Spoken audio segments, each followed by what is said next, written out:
Thanks for stopping by. When our channel reaches 1,000 subscribers, we're launching a lottery giveaway, and one new subscriber will win an iPhone 17 Pro Max. Subscribe now and be in the race before it's too late. The morning the outbreak reached the California coast, the ocean looked almost rehearsed. The water rolled in slow, even lines, pale blue under a sky that hadn't decided what it wanted to be yet. I stood near the overlook above the harbor, coffee cooling in my hand, listening to gulls argue over scraps like they always did. Nothing about the scene asked for panic. That was the problem. I remember thinking how distance had always felt like protection. Cities burned on screens, ports locked down on the news, and yet here the air smelled clean, sharp with salt. The world felt paused instead of broken. I told myself that if something truly catastrophic was happening, it would announce itself with noise, sirens, or smoke. Silence felt like proof that everything was still intact. A cargo ship moved slowly offshore, too steady for something heading into crisis. The cranes along the dock sat frozen, booms angled towards the sky like unfinished thoughts. I noticed details because my body wasn't ready to move yet. I lingered in that observational space where nothing requires action, where watching feels productive enough to pass for control.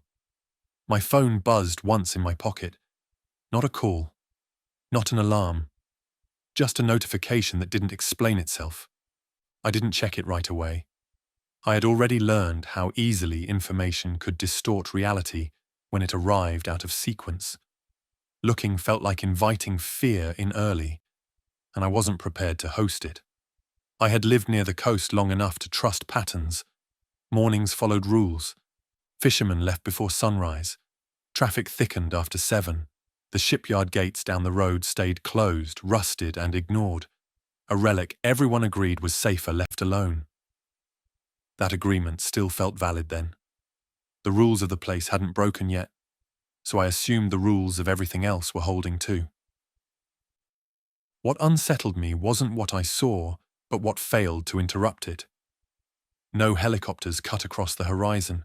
No emergency broadcasts bled through the radio chatter from passing cars. The absence of interruption began to feel intentional, like the world was holding its breath longer than it should. I finished the coffee without tasting it. The bitterness sat in my mouth, grounding me in something small and manageable. I needed that. When large systems collapse, people cling to routines because routines create the illusion of choice. I chose to stand there longer than necessary, pretending observation was the same as preparation.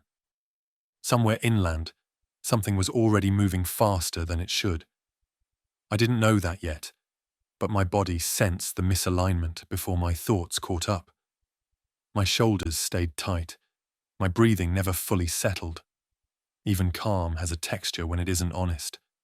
A pair of patrol trucks rolled past on the coastal road below, ordinary in every visible way.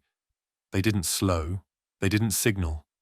They simply continued south, as if direction alone still meant something. I watched them until they disappeared behind a bend and felt an unreasonable urge to follow, like motion itself might clarify what still refused to take shape. I stayed rooted there, weighing instincts I couldn't yet justify. Leaving felt premature. Remaining felt careless. That tension stretched thin, a quiet argument between caution and comfort. When I finally stepped away from the overlook, it wasn't fear that moved me. It was the sense that waiting any longer would mean surrendering an initiative I might not get back. I stood there a moment longer, aware that the day had already begun without my consent. The coast offered no instructions, no threshold moment, no clear signal to leave. It simply kept existing. That was its quiet cruelty. By the time my feet touched the path leading down, the calm had already done its damage. It delayed urgency just long enough to feel reasonable, and that delay would matter later in ways I couldn't yet measure or undo. I didn't know the word outbreak yet, but I felt its shape pressing forward, patient, unseen, and already closer than anyone wanted to admit. That morning taught me danger doesn't arrive loudly. Sometimes it waits, smiling. The first messages didn't feel like alarms. They arrived dressed as updates, written in the same neutral language used for traffic delays and weather advisories. My phone vibrated again while I was halfway down the path, and this time I looked. A banner slid across the screen, vague enough to be dismissible, urgent enough to linger. Advisory. Monitoring situation. No action required at this time. It read like something meant to calm shareholders, not people. I stopped walking and reread it, searching for weight between the words. Nothing pushed back. The phrasing felt engineered to reduce movement, to keep people where they were until someone higher up decided what story to tell. I told myself that real emergencies didn't speak this softly. Real danger came with clarity. That belief bought me another minute of hesitation. A radio crackled from a parked car nearby, volume too low to carry meaning. Just fragments of voices overlapping each other. Someone mentioned a port closure farther south. Someone else corrected them, then corrected themselves. The uncertainty made everything feel smaller, localized, manageable. If it was only a few ports, only a few cities, then the coast was still just a coastline, not a front line. I thought about calling someone, then realized I didn't know who would have better information than what was already bleeding through the cracks. Official channels lagged behind reality, and personal ones carried panic without context. Silence started to feel like the safest option, not because it protected me, but because it delayed responsibility. Another notification came through, this one longer, heavier with text, lighter on instruction. It referenced coordination, response teams, ongoing assessments. The words stacked up without committing to anything. I recognized the tone from previous crises, moments when institutions tried to sound present while buying time they no longer controlled. What unsettled me wasn't the content, but the rhythm. Updates arrived close together, then paused. Each gap invited interpretation. Each interpretation drifted toward whatever version of events required the least immediate change. I felt myself leaning into that instinct, choosing interpretations that let me keep moving slowly. I reached my car and sat behind the wheel without starting it. The dashboard lights blinked on, familiar and grounding. I scrolled through headlines, all of them hedged, all of them framed around potential rather than fact. Possible exposure. Unconfirmed reports. Authorities urge calm. Calm became a keyword, repeated so often it started to feel like an instruction rather than an observation. I remembered how language shifts when things slip out of control. Words lose specificity first. Responsibility spreads thin. Nobody wants to be the voice that triggers flight too early. I understood that logic, even respected it. But understanding didn't make it safer. A local station finally broke from the pattern, not with certainty, but with tone. The anchor sounded tired, not alarmed, as if they'd already repeated the same sentence too many times. They spoke about coastal advisories, about avoiding unnecessary travel, about staying informed. Still nothing that demanded movement. Still nothing that acknowledged how fast systems unravel once people start deciding for themselves. I turned the engine on and let it idle. The vibration felt like commitment. Outside, the day continued without reacting. Pedestrians passed, a jogger waved. Normalcy didn't argue its case, it simply existed, confident that it would be believed. I realized then how warnings fail when they try too hard to sound reasonable. They leave room for doubt, and doubt invites delay. Delay felt comfortable, almost responsible. I sat there longer than I should have, waiting for a sentence that would remove choice from the equation. It never came. Instead, another carefully worded update appeared, softer than the one before it. That was when I understood the danger wasn't hidden. It was being padded. wrapped in language meant to slow the moment when people stopped asking permission to act. I shifted the car into gear, not because the warnings told me to, but because they didn't. The shipyard wasn't a heroic idea. It didn't arrive as a flash of brilliance or a desperate gamble. It surfaced quietly, the way old knowledge does when your brain starts sorting through places instead of plans. I hadn't thought about it in years, not since it closed and became one of those landmarks people referenced only in the past tense. Yet the moment movement felt necessary, it was already there, waiting. I told myself it made sense. Fences, distance from residential zones, limited access points designed for security rather than convenience. The logic lined up cleanly, which made it easier to ignore the less rational reasons tugging underneath. I had spent time near the shipyard before, back when it still functioned. I knew the scale of it, the way steel swallowed sound and space bent around massive structures. Familiarity carries weight when uncertainty starts stripping options away. The official shelters being mentioned online felt exposed, crowded, dependent on coordination I no longer trusted.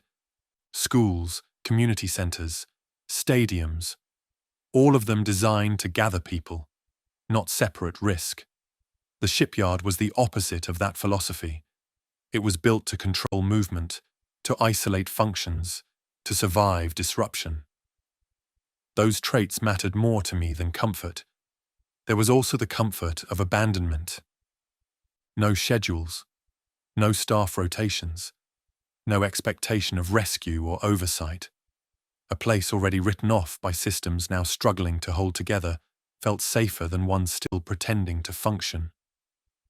I didn't frame it that way at first. I told myself I was choosing infrastructure, not absence. As I drove, memories surfaced without invitation. The way the gates loomed taller than necessary. The warning signs layered over older warning signs. Each generation adding its own language to the same message. Keep out. Restricted areas create psychological boundaries long before physical ones, and I felt that pull even now. Crossing into a forbidden place felt like crossing into a different rule set.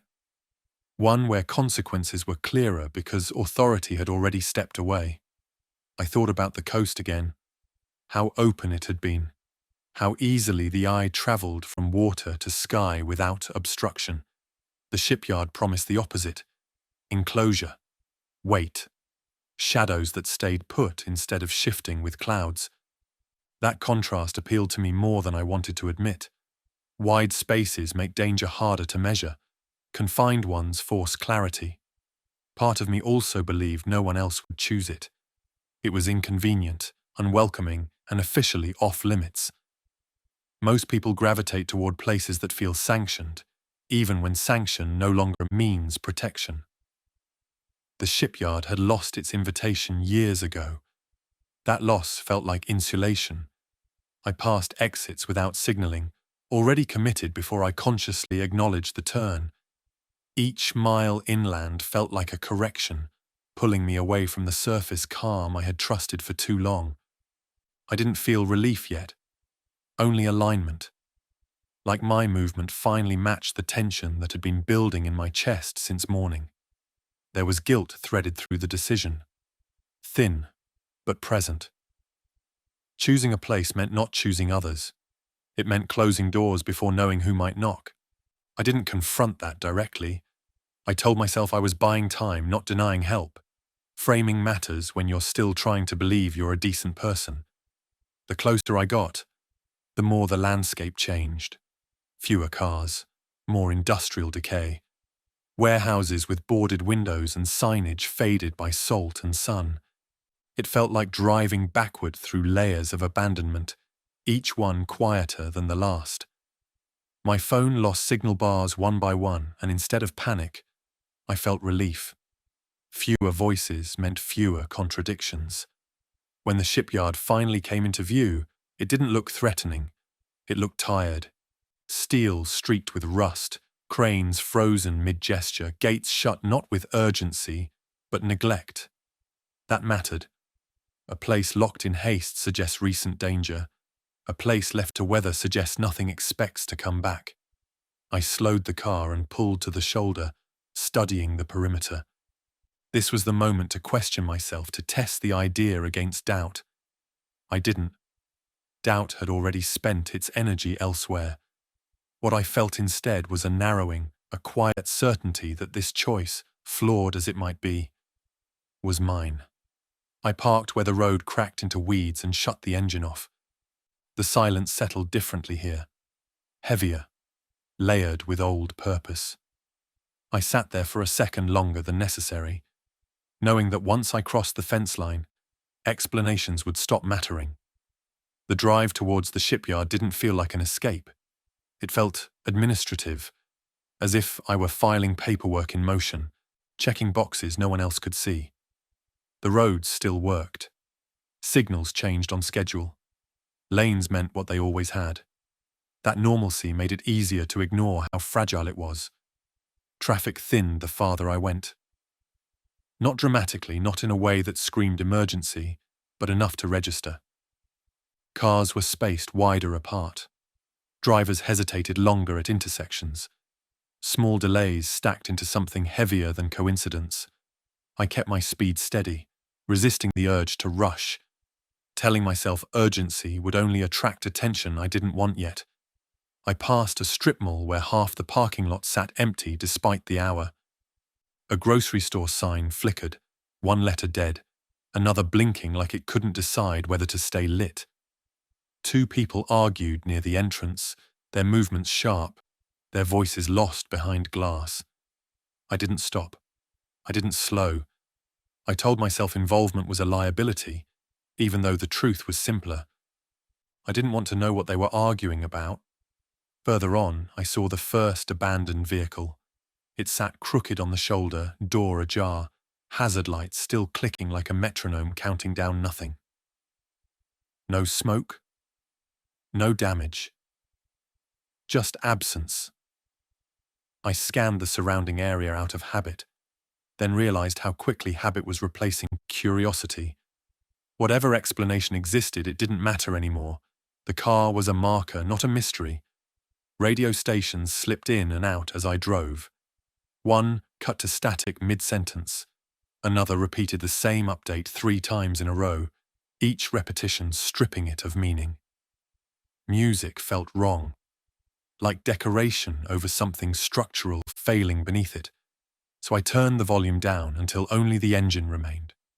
At a long stretch of road bordered by warehouses, traffic stalled without explanation. No accident. No visible obstruction.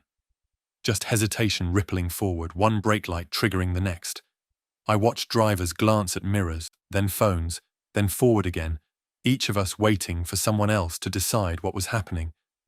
When the line finally moved, it did so unevenly, confidence replaced by compliance. I realized then how roads change before they break. They stop being routes and start becoming signals. Who keeps moving? Who stops? Who turns around? Patterns form quickly once fear enters the equation, even when it hasn't been named yet.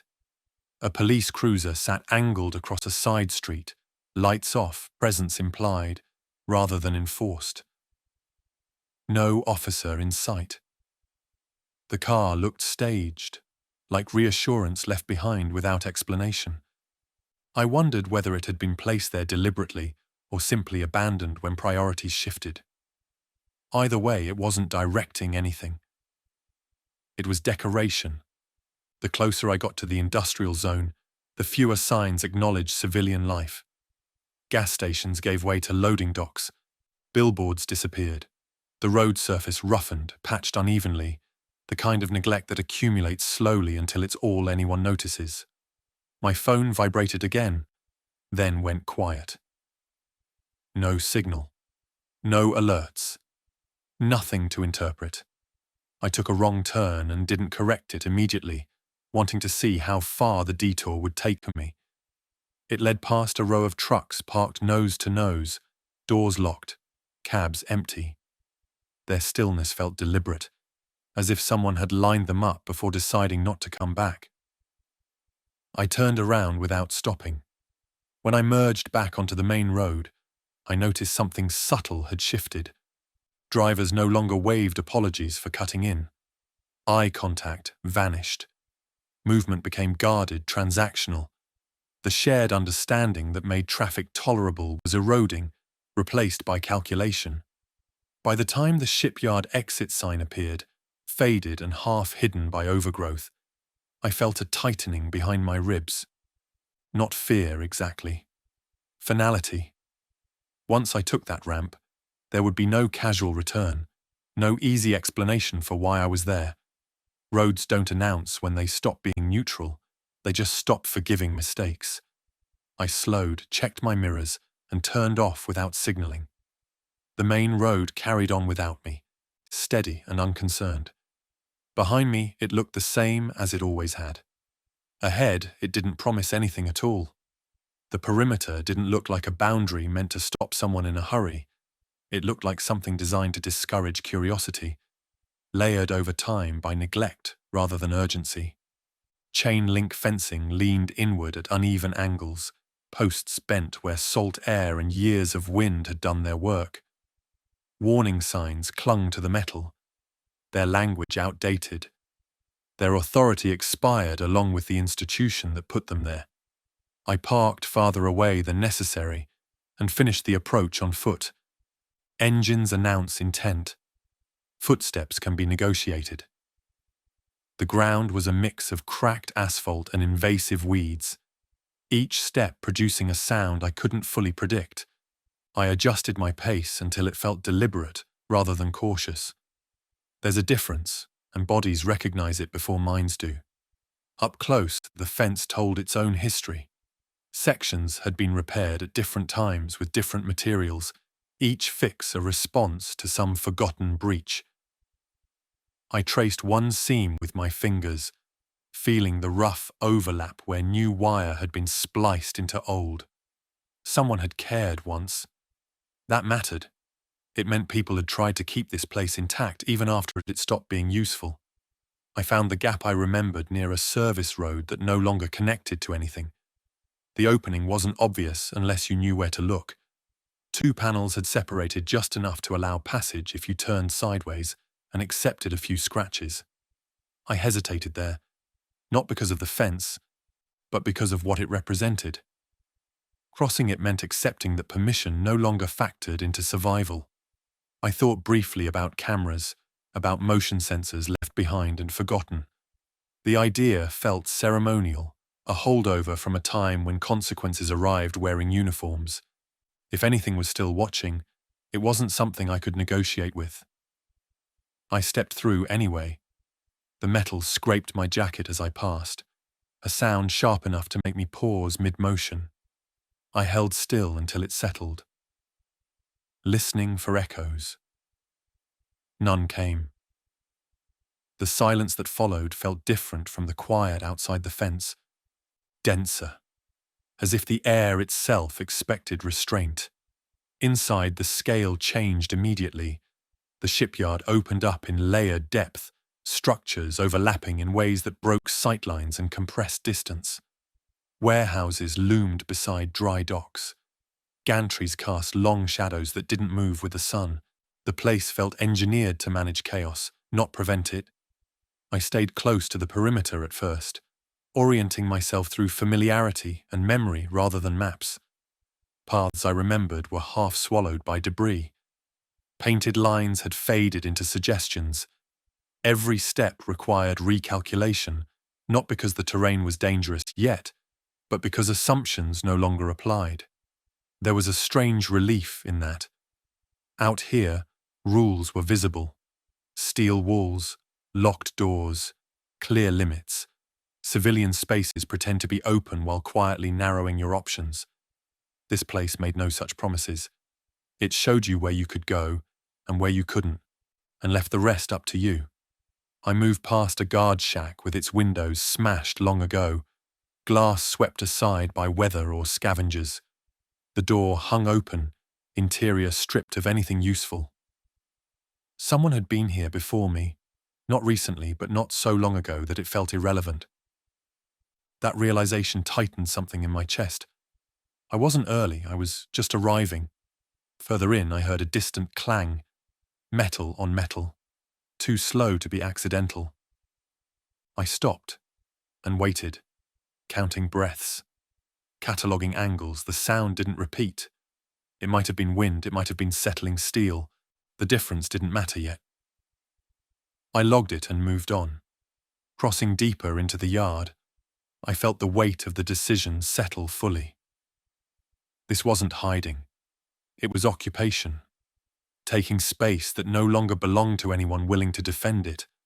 That came with responsibility I didn't yet understand. I reached the inner fence line and paused again, not out of fear, but out of respect for thresholds. Every boundary crossed narrows future choices. I had crossed 2 already. Turning back would cost more than continuing forward. I stepped past the last visible marker of restriction and let the yard close around me. Whatever rules still existed out there had ended at the fence. In here, consequence replaced permission, and I was already accountable to it. The fence appeared before I reached it, not as a barrier but as a suggestion that someone once believed limits mattered. Sections sagged between posts, scarred by corrosion. The metal dulled into the same color as the fog drifting in from the water. The warning placards bolted along the mesh had lost their urgency. Letters peeled, logos faded. Whatever authority they represented had evaporated years ago. I cut the engine well short of the entrance and continued on foot. Vehicles carry momentum. Footsteps carry intention. I preferred the latter. Gravel shifted under my boots, each sound measured against the empty space ahead. I slowed until movement felt controlled rather than hesitant, matching breath to pace, letting the yard reveal itself in increments instead of all at once. Up close, the fence told a layered story. Repairs overlapped older damage, wire twisted around wire in places where someone had patched instead of replaced. It wasn't pristine neglect. It was abandonment interrupted by brief returns of responsibility. That mattered. It meant people hadn't fled all at once. They had left in stages, convinced each time they might still come back.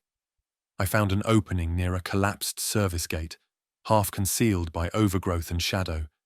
It wasn't wide enough to stroll through. It required commitment.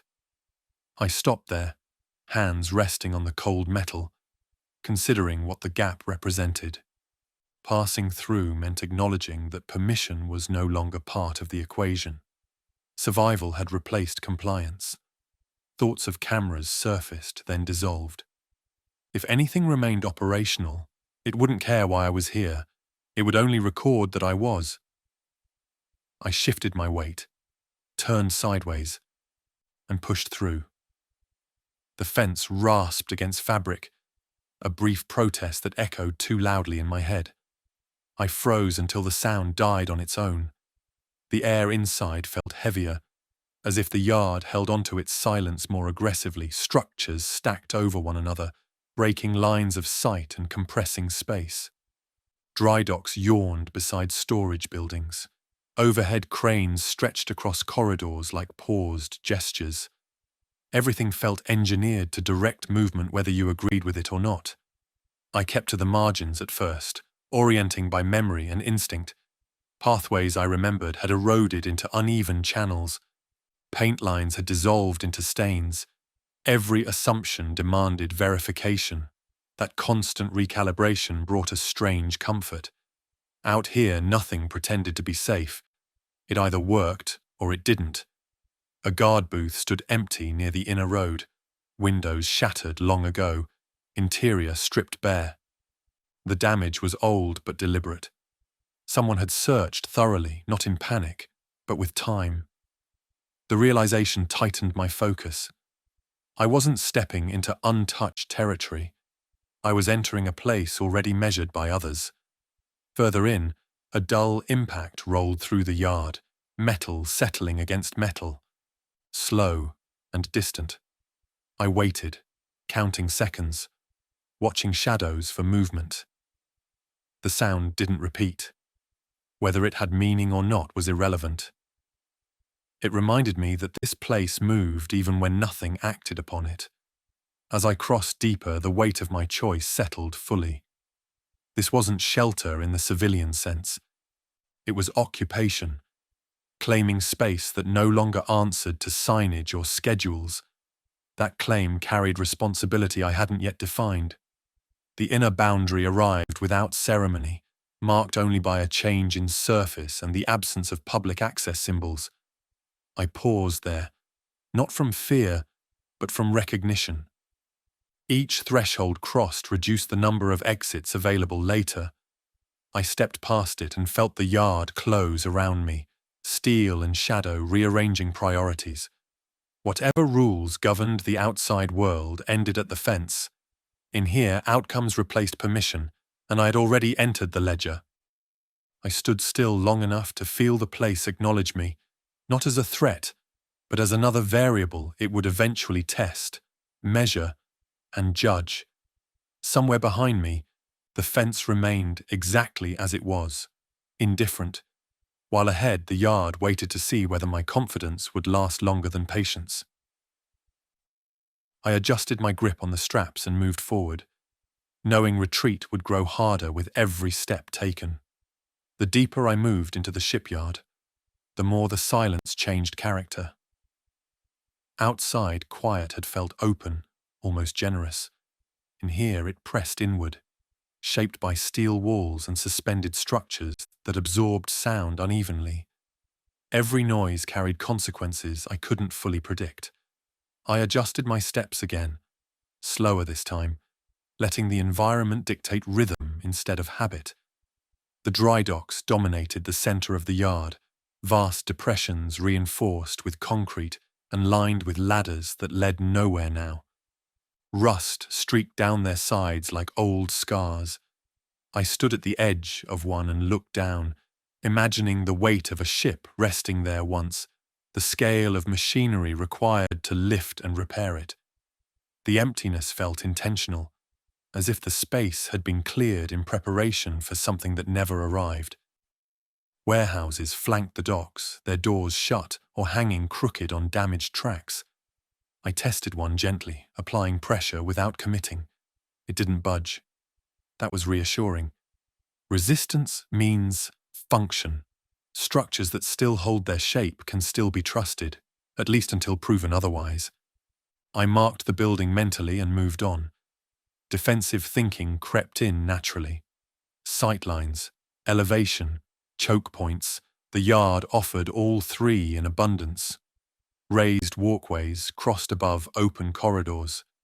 Stairwells led to platforms that provided wide views without full exposure. This place had been designed to manage flow, to separate tasks and people efficiently. Those same principles could still work, if used carefully. I found a vantage point near an old loading platform and climbed halfway up, stopping where the railing bent but hadn't broken. From there I could see most of the central yard without being silhouetted against the sky. Shadows pooled beneath cranes and between stacked containers, deep enough to hide movement. I watched them longer than necessary, letting my eyes adjust, learning how darkness behaved around angular metal instead of trees or buildings. What struck me most was how intact everything felt. Neglected, yes, but not stripped bare. Equipment remained bolted to floors.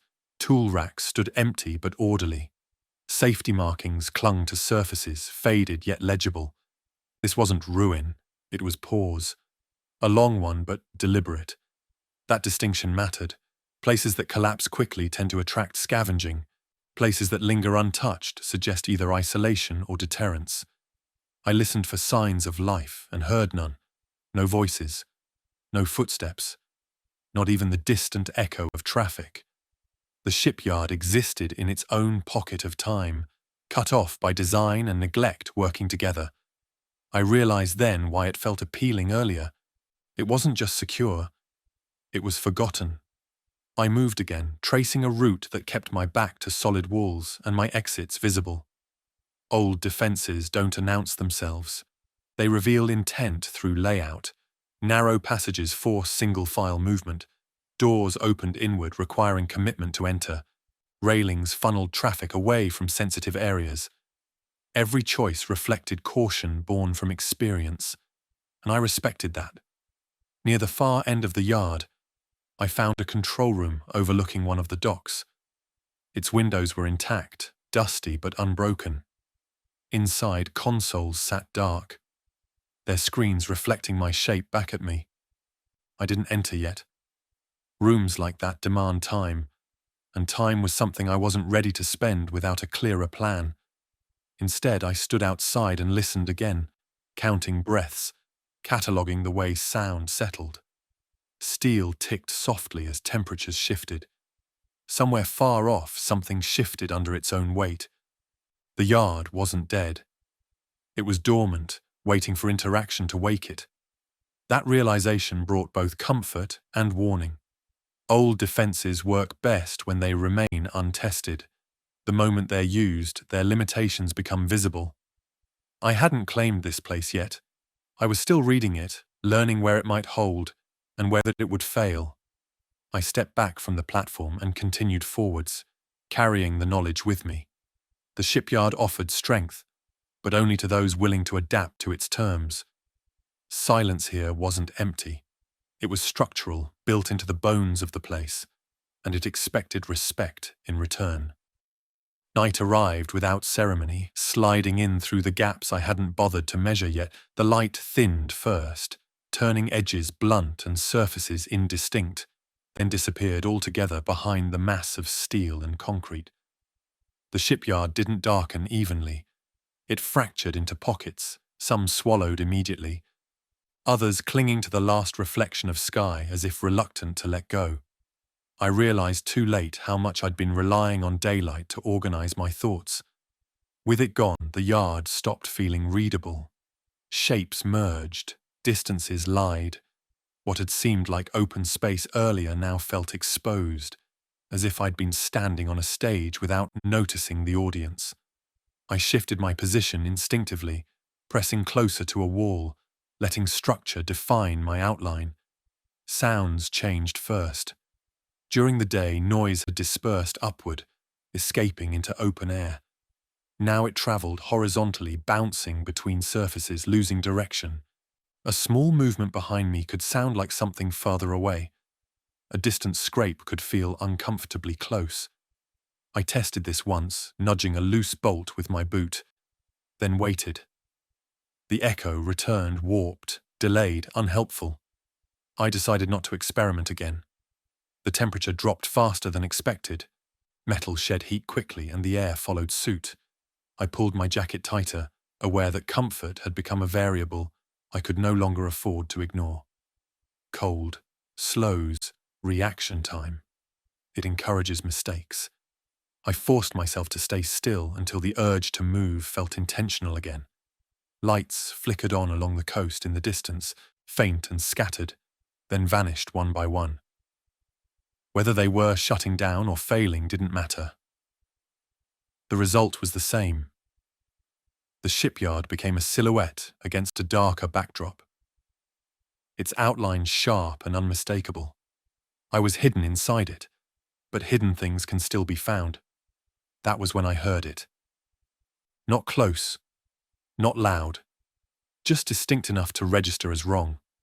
A dragging sound, irregular, interrupted by brief pauses. It came from somewhere beyond the outer structures, near the waterline. I didn't move. I didn't breathe deeply. I let the sound exist without assigning it meaning. Guessing wastes energy. It happened again, closer this time, or maybe clearer. The yard distorted distance, and my brain reached for patterns it didn't have yet. I crouched lower and adjusted my angle, trading visibility for concealment. From this height I could see less, but what I did see felt earned. I thought about the shipyard's defenses again, how they were designed to funnel and delay rather than stop outright. At night, those same features could trap as easily as protect. Corridors narrowed into black tunnels. Stairwells became blind commitments. Elevated platforms turned into liabilities without light to control descent. I considered turning on my flashlight, then rejected the idea immediately. Light announces presence faster than sound ever could. Instead, I waited for my eyes to adapt, letting the dark settle into layers rather than a single mass. Shapes emerged slowly, edges softened. The yard didn't disappear. It revealed itself differently. Another sound reached me, this one unmistakably organic. A wet impact followed by a shuffling adjustment. It carried weight, purpose. Whatever was moving wasn't navigating with care. It wasn't assessing terrain. It was simply advancing until something stopped it. That realization stripped away the last illusion of isolation. I wasn't early. I wasn't hidden by default. I was sharing space with something that didn't need permission, language, or planning. The yard had not been empty. It had been quiet. I shifted my route mentally, mapping alternatives that avoided open ground. I noted where railings could serve as barriers and where drops could create delays. Night forced prioritization. There was no room left for exploration. Only function remained. As the sky fully darkened, the shipyard stopped feeling like shelter and started feeling like a test. Daylight had allowed evaluation. Darkness demanded commitment. Whatever I did next would echo longer than I wanted. I stayed where I was until the sounds drifted away, or perhaps multiplied beyond my ability to track them. It was impossible to tell. What mattered was the understanding that had settled in with the dark. Survival here would depend less on where I was and more on how quietly I could decide to remain. Night hadn't made the yard dangerous. It had revealed what danger looked like when it no longer needed to hide. Morning didn't arrive the way I expected. There was no clear edge to it, no moment when darkness released its grip. Light crept in reluctantly, diluted by cloud cover, and trapped between steel structures that refused to reflect it cleanly. I woke stiff and disoriented, unsure at first whether I had slept at all or simply drifted in and out of shallow awareness. The yard looked the same, but it felt watched in a way it hadn't before. I moved carefully, retracing part of the route I'd taken the night before, checking ground and corners with a different kind of attention. Darkness leaves behind distortions. It convinces you that things have changed even when they haven't. I wanted confirmation. What I found instead was contradiction. Near one of the smaller warehouses, a door I was certain had been closed now hung slightly open. Not wide enough to be an invitation, just enough to register as intentional. I stood still, running through alternatives that didn't involve another person. Wind, settling metal, my own memory failing under stress. None of them held up long enough to be convincing. I approached from the side, keeping distance until the angle felt right. The interior smelled wrong. Not decay, not fuel. Human presence leaves a residue that doesn't belong to the environment it occupies. Warmth, breath, disturbance layered over stillness. I didn't enter. I didn't need to. Evidence doesn't always require proximity. A few steps away, boot prints marked a patch of dust near the loading bay. Not fresh enough to be wet, not old enough to be softened by time. They cut across my previous path, intersecting it without following it. Someone had passed through after I did, close enough to trace my movement, far enough to avoid crossing directly. That realization unsettled me more than the sounds from the night before. Noise can be accidental, movement like this is deliberate. It meant awareness, it meant observation. Whoever else was here had navigated the same uncertainty and chosen not to announce themselves. I understood that instinct immediately, and that understanding didn't comfort me. I scanned higher ground next, checking catwalks and platforms where someone could watch without being seen. Nothing moved. Nothing obvious. That absence felt curated rather than empty. People who want to be found leave signs. People who don't know how to hide leave mistakes. What I was seeing suggested competence. I backed away from the warehouse and reassessed the yard as a shared space instead of a refuge. The shift was subtle but complete. Every structure now represented both cover and concealment for someone else. Every route became a potential overlap. The shipyard hadn't changed. My assumptions had. Part of me wanted to call out, to establish contact on my terms before proximity made it unavoidable. That impulse didn't last long. Voice carries intention. It invites response you can't control. Silence, on the other hand, preserves options. I chose silence, even though it meant accepting the tension that came with it. I moved toward a higher vantage point and paused there, letting time pass without filling it. If someone else was active, they would eventually reveal pattern. Movement leaves rhythm. I watched shadows stretch and contract as clouds shifted overhead. Nothing broke the sequence. Near midday, I found another sign. A crate had been moved, rotated just enough to block a corridor that previously led straight through. Not barricaded, redirected. That distinction mattered. It suggested planning, not panic. Whoever did it wasn't trying to fortify. They were managing flow. I felt a flicker of relief followed immediately by suspicion. Organized people can be negotiated with, but they also defend territory. I didn't know which category I'd stepped into. The shipyard, once appealing because it felt empty, now revealed itself as contested ground. I adjusted my routes again, favoring unpredictability over efficiency. If someone was mapping the space, I didn't want to be easy to anticipate. I avoided leaving fresh tracks. I resisted the urge to check the same angles repeatedly. Patterns betray presence faster than noise. By the time I settled into a new holding position, the conclusion was unavoidable. I wasn't the only one who had seen value in this place. I wasn't the only one who had crossed boundaries without asking. Whatever came next would involve other people, whether I wanted it to or not. The shipyard hadn't promised solitude. I'd assumed it. And assumptions, I was learning, were already becoming expensive. The first sound I made on purpose felt heavier than it should have. I nudged a loose length of chain with the side of my boot, just enough to test how the yard would answer. The clink travelled outward instead of dissipating, ricocheting off flat surfaces, breaking into smaller echoes that arrived back out of order. It didn't tell me where it went. It told me where it could be heard. Steel doesn't absorb mistakes, it catalogues them.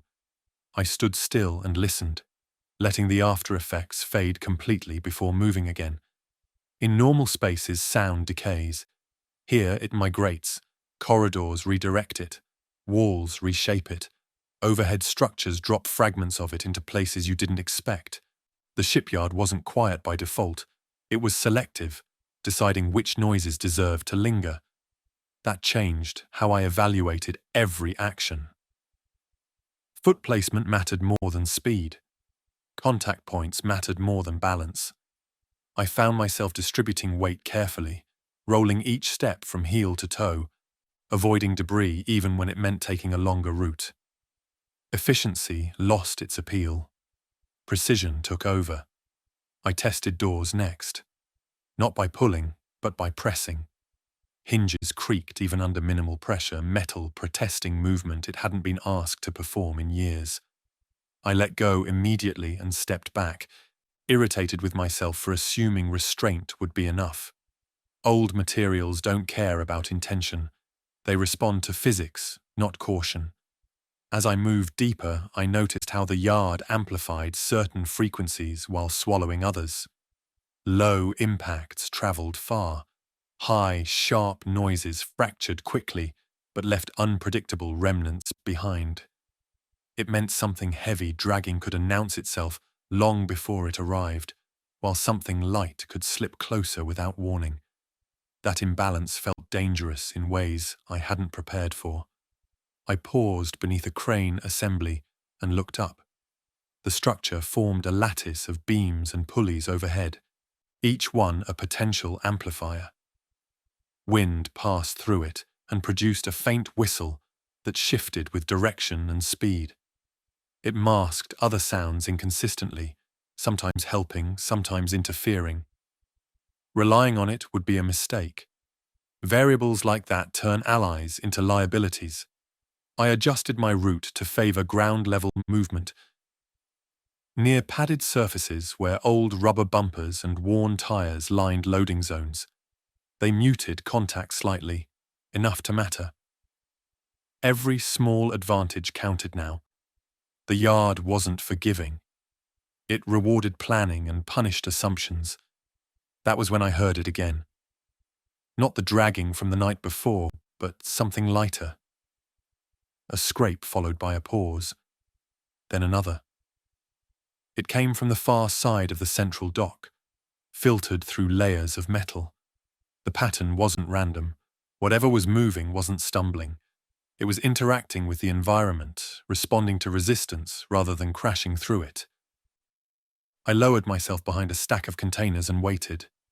The sound continued, slow and patient, as if the source didn't care whether it was heard. That told me something important. Either it didn't recognize sound as risk, or it no longer remembered how risk worked. I resisted the urge to relocate immediately. Movement creates noise too, and reacting too quickly can reveal position just as effectively as making a mistake. Instead, I mapped possible paths the sound could take, identifying choke points where steel narrowed options. If it came closer, I needed to know where delay was possible. The scrape stopped abruptly. Silence followed, deeper than before. My pulse didn't settle. Silence after sound carries intent, even if it's accidental. I waited longer than felt reasonable, then longer still, until waiting itself became a liability. When I finally shifted, I did so backward, retracing my path one step at a time. I avoided turning my back on open spaces. I avoided touching anything unnecessary.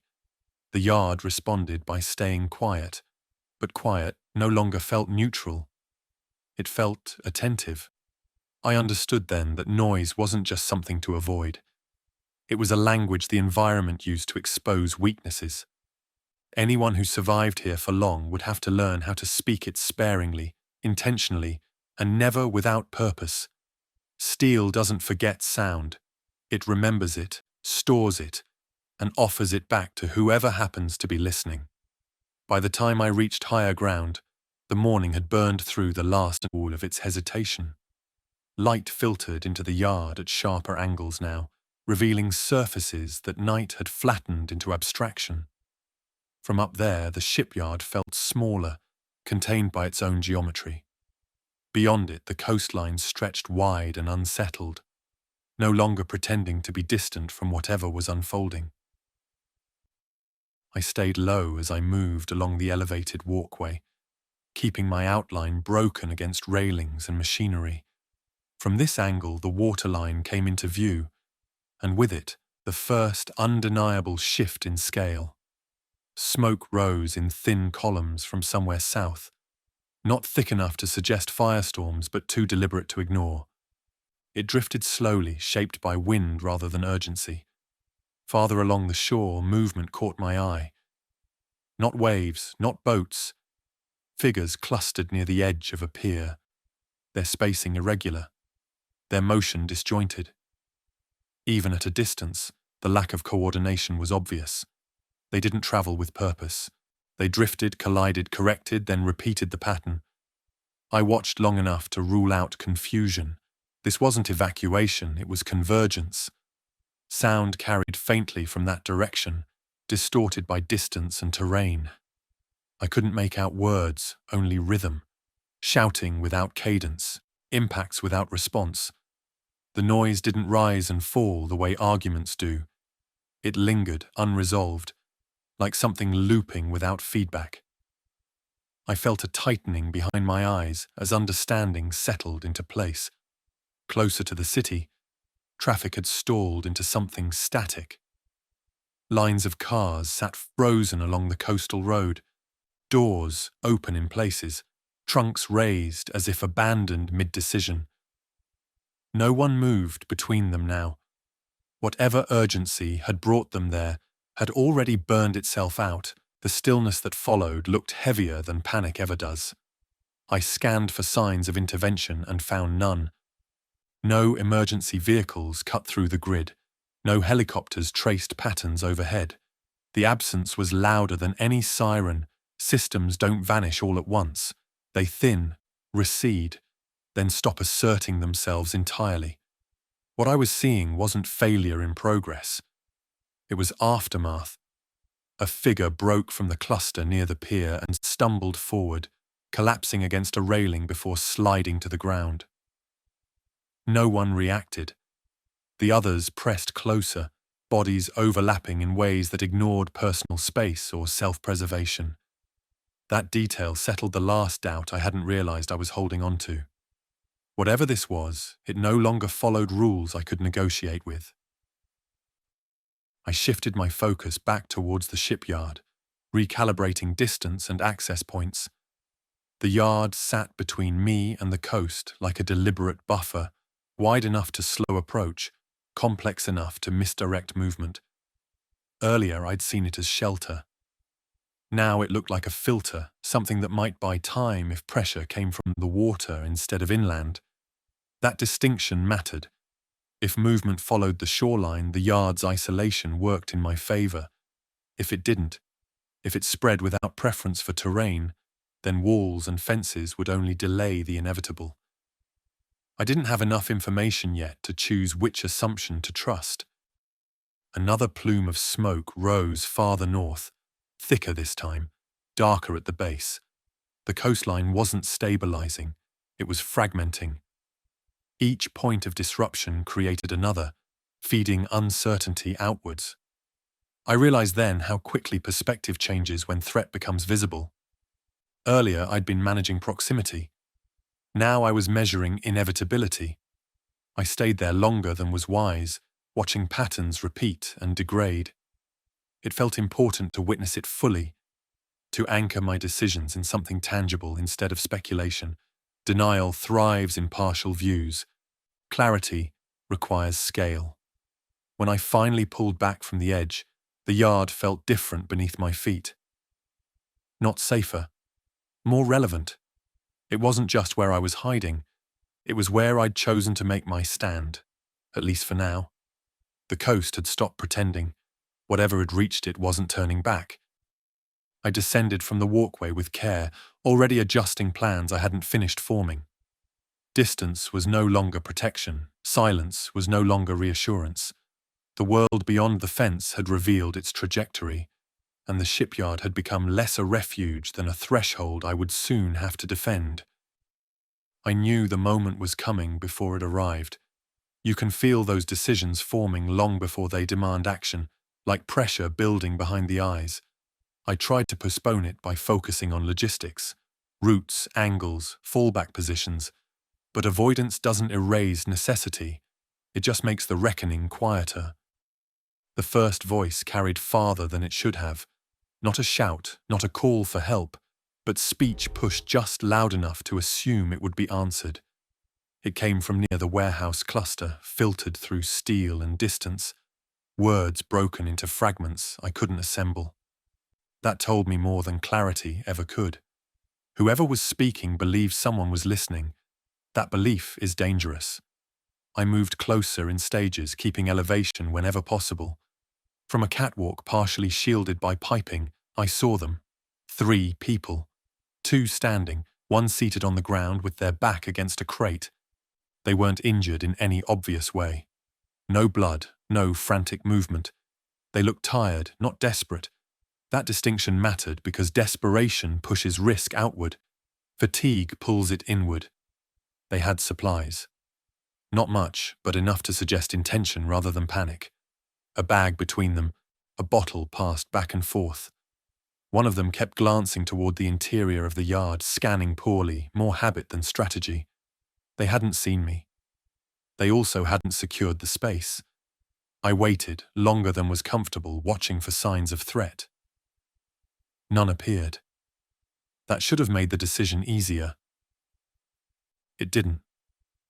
Safety isn't determined by present behavior alone.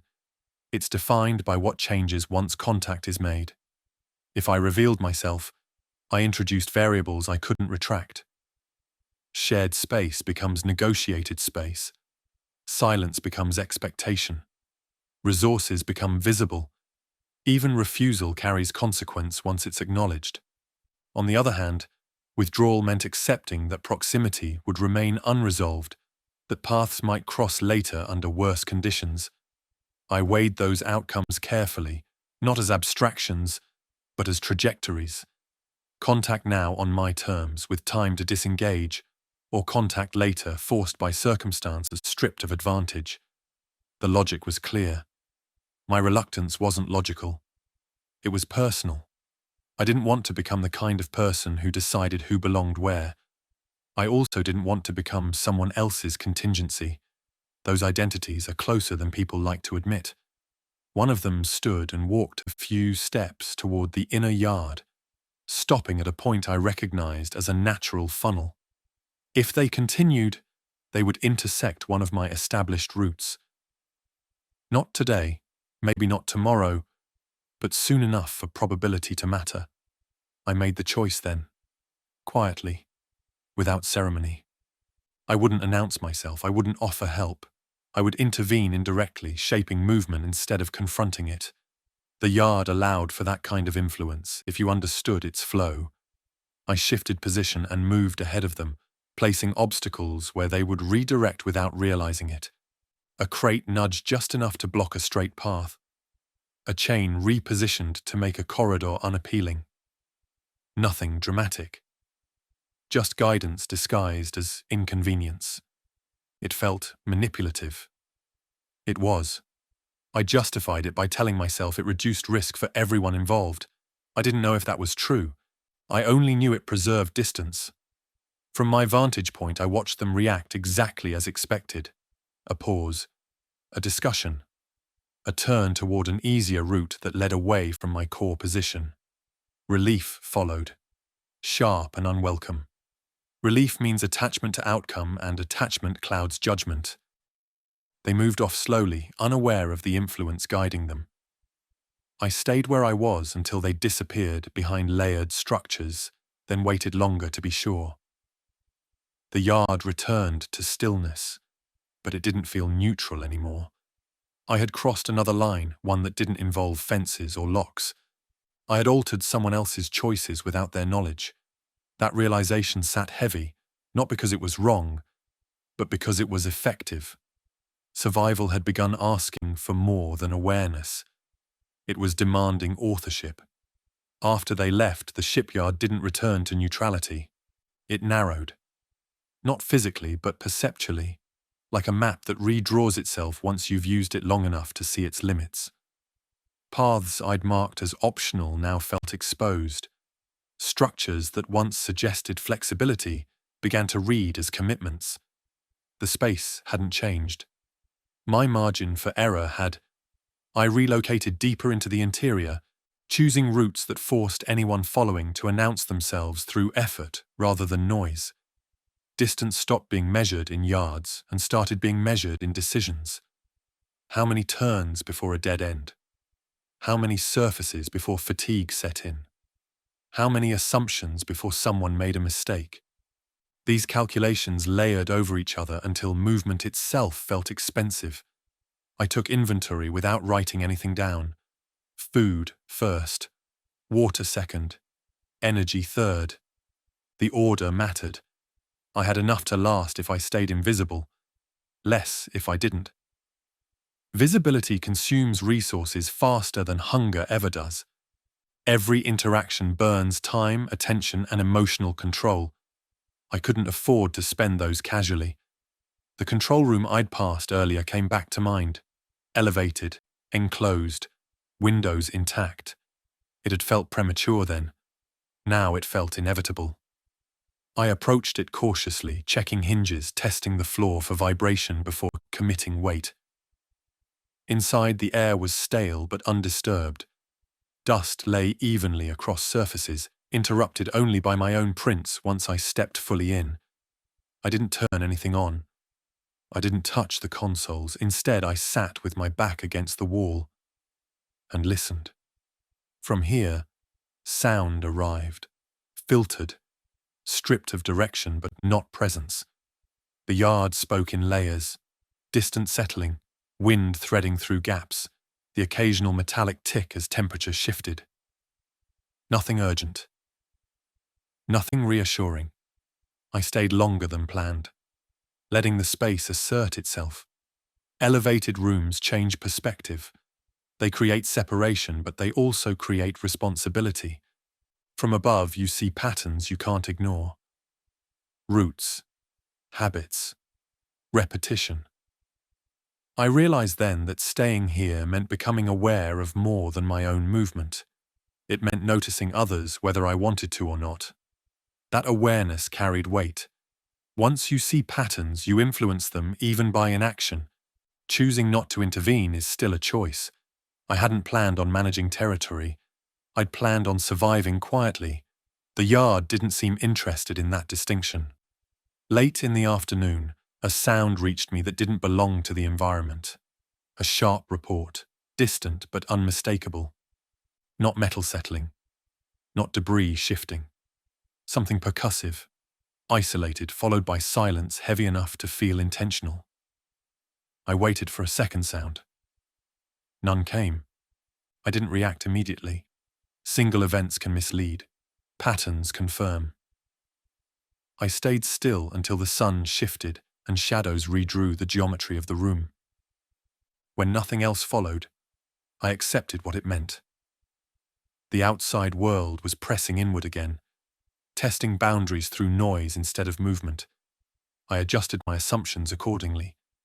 The yard wasn't just a buffer anymore. It was a node, a place others would notice, evaluate, possibly contest. That awareness reframed everything. Entry points became liabilities. Height became exposure. Stillness became a signal rather than concealment. I left the control room before dusk, unwilling to be predictable. I chose a lower position with fewer sightlines but more escape options. The trade-off felt necessary. Awareness without flexibility is a trap. As night approached again, the shipyard no longer felt like a place I was passing through. It felt like a system I was now embedded in. Every action rippled outward. Every absence left space for something else to fill. I lay back against cold concrete and stared at the underside of a crane arm silhouetted against the dimming sky. The yard hadn't rejected me. It had accepted me conditionally, the way all complex systems do. Stay useful, stay adaptive, or get sorted out. Sleep came lightly, broken by intervals of listening rather than rest. The space around me felt compressed, watchful, no longer indifferent. I understood then that survival here wouldn't hinge on hiding forever. It would hinge on deciding when hiding stopped being enough. The shipyard was getting smaller, not because walls moved, but because the future was starting to lean in. Time didn't announce itself as an enemy. It revealed itself through accumulation, small delays, repeated noises, the way patterns started forming whether I encouraged them or not. By the third day, the shipyard no longer felt paused. It felt active in a way that had nothing to do with machinery. I woke before light. Not because I was rested, but because my body refused to stay unconscious while unresolved variables existed. Dawn arrived, filtered and dull, pressing through gaps in the steel with no warmth behind it. I stayed still, counting breaths, listening for confirmation that the yard hadn't shifted overnight. It had. I just didn't know how yet. The first clue came from the perimeter. Not movement, but absence. A sound that had been consistent since I arrived, water lapping against the dock walls, felt muted. I repositioned carefully until I could see the edge of the yard facing the coast. The tide was higher than it should have been, pushing debris closer to the fence line. Driftwood, plastic. Something darker tangled among it all. The water wasn't just rising, it was delivering. That told me the spread wasn't linear anymore. It was being carried. I adjusted my internal timeline immediately. Whatever I thought I had gained by choosing isolation was shrinking. Pressure wouldn't arrive from a single direction. It would accumulate from systems failing at different speeds, converging without coordination. The shipyard's isolation had worked when movement followed predictable routes. That assumption no longer held. Mid-morning brought confirmation. A group moved along the far edge of the yard, not inside it, but close enough to register us. 5 figures this time. Their pace was uneven. One lagged behind. Another kept stopping and turning as if pulled by something invisible. They didn't breach the fence. They didn't need to. Proximity alone was enough to change the equation. I watched them until they passed out of view, noting how long it took, how little effort they seemed to expend navigating broken ground. Whatever was driving them didn't fatigue the way fear does. It simply persisted. That persistence recalibrated everything. I reviewed my options with a level of honesty that bordered on brutality. Staying put meant increased contact. Increased contact meant escalation. Escalation meant noise, movement, and decisions made under compression. Leaving carried its own risks, but at least those risks involved choice instead of reaction. The problem wasn't whether the yard could be defended. It was whether defending it would cost more than it returned. Resources drain faster under siege, even a quiet one. Sleep fractures. Attention narrows. Every hour spent managing perimeter is an hour not spent planning exit. I walked the routes again, this time with departure in mind instead of concealment. Some paths I'd relied on were already compromised by debris and water. Others remained viable but required daylight to navigate safely. That window wouldn't last. Weather was changing. The air carried weight, thick with salt and something metallic I didn't want to identify. Another sound reached me then, closer than before, a wet thud against steel. Then another. I didn't look toward it immediately. I waited until the rhythm confirmed itself. Impact. Pause. Adjustment. Repetition.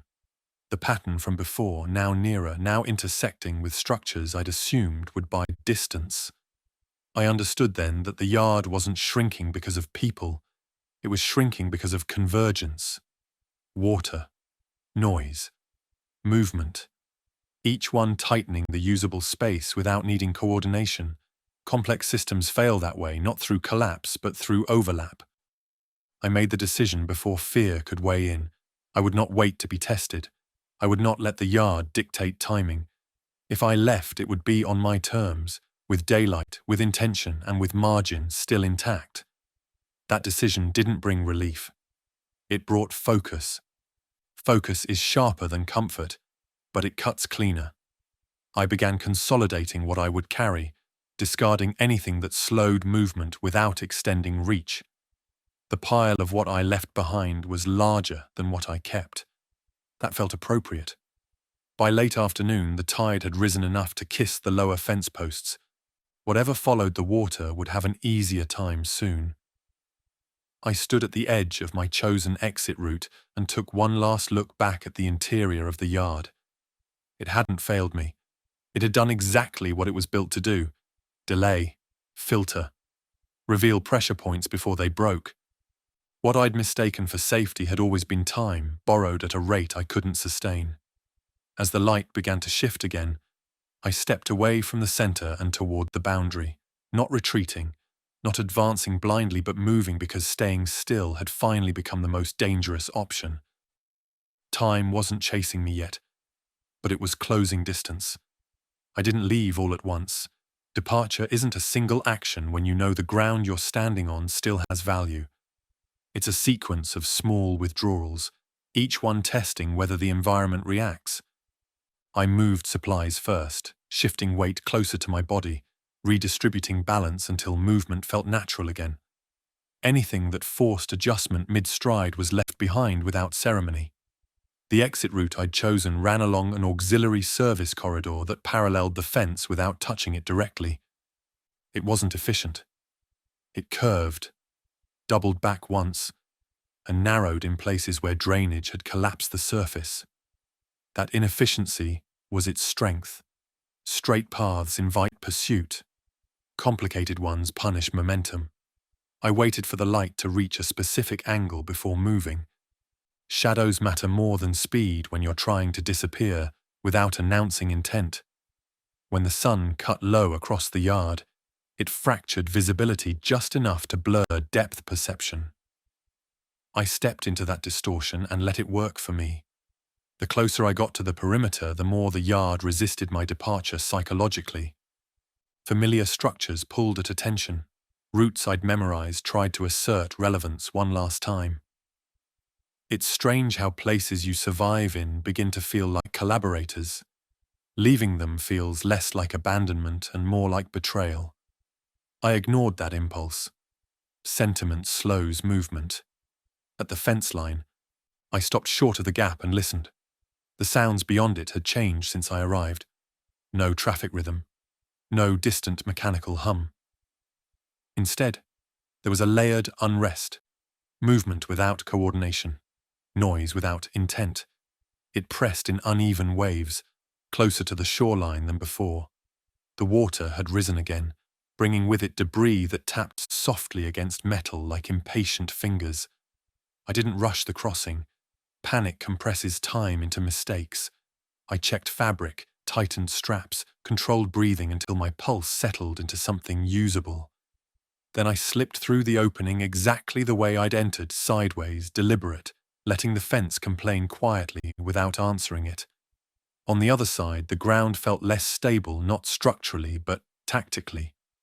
Open space returns options, but it also exposes you to variables you can't shape. I stayed low and moved parallel to the boundary for a while, increasing distance before committing to direction. Distance buys ambiguity. Ambiguity buys time. I didn't look back immediately. Turning around too soon invites doubt, and doubt invites revision. I kept moving until the shipyard fell out of my peripheral awareness, until its geometry stopped influencing my decisions. Only then did I allow myself a glance. From that angle it looked unchanged, silent, patient, a mass of steel and concrete holding its breath. Anyone watching it from afar would assume it was still empty, still forgotten. That assumption would cost them later. I understood that now. I turned away and adjusted my route inland, favoring broken infrastructure over open roads. Pavement carries history. Footpaths erase it quickly. The coast remained audible behind me, restless and unresolved, but it no longer dictated my direction. I didn't know where I would end up. I only knew where I wouldn't stay. The shipyard had given me something rare in the early days of collapse. Time to observe without being consumed. That gift came with an expiration date, and I'd left just before it ran out. As the yard disappeared completely from view, I felt no relief, only readiness.